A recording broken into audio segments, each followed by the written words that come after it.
In This Week in Military History, we explore the completion of the notorious Burma-Thailand Railroad, often known as the Railway of Death, in 1943 during World War II.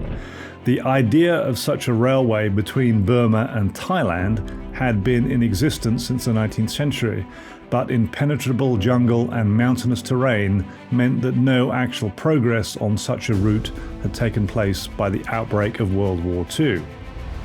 In 1942, the Japanese, having overrun British colonial territories in Malaya and Singapore and violated Thai neutrality, determined that such a route was the only practical way to supply an invasion of British India.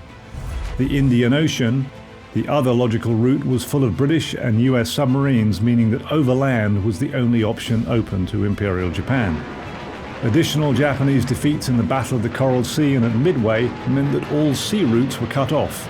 An overland train line would provide a direct route for the Japanese to bring troops and supplies between Thailand and allow for a continued push of the Burma Campaign.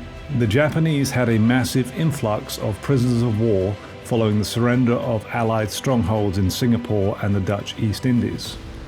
Using POW labour as well as locally enforced labourers, 258 miles of track from Ban Pong, Thailand to Thanbyuzayat, Burma were laid in horrendous conditions. The railway became known as the Death Railway due to the thousands of workers and POWs that died during its construction. Prisoners were forced to work around the clock with individual shifts lasting as long as 18 hours. It was often said that a life was lost for every sleeper laid on the railway.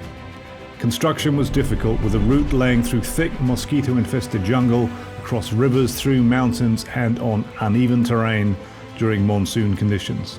With little food and water, prisoners suffered from disease, malnutrition, punishment and torture at the hands of the Japanese, and an estimated 12,000 POWs and some 90,000 Asian labourers perished in the building of the railway. Although a civil engineering triumph, the railway itself cost thousands of lives. The Oscar-winning film from 1956, The Bridge on the River Kwai, helped ensure that this chapter of World War II would never be forgotten. Join us next time for another segment of This Week in Military History with the Pritzker Military Museum and Library.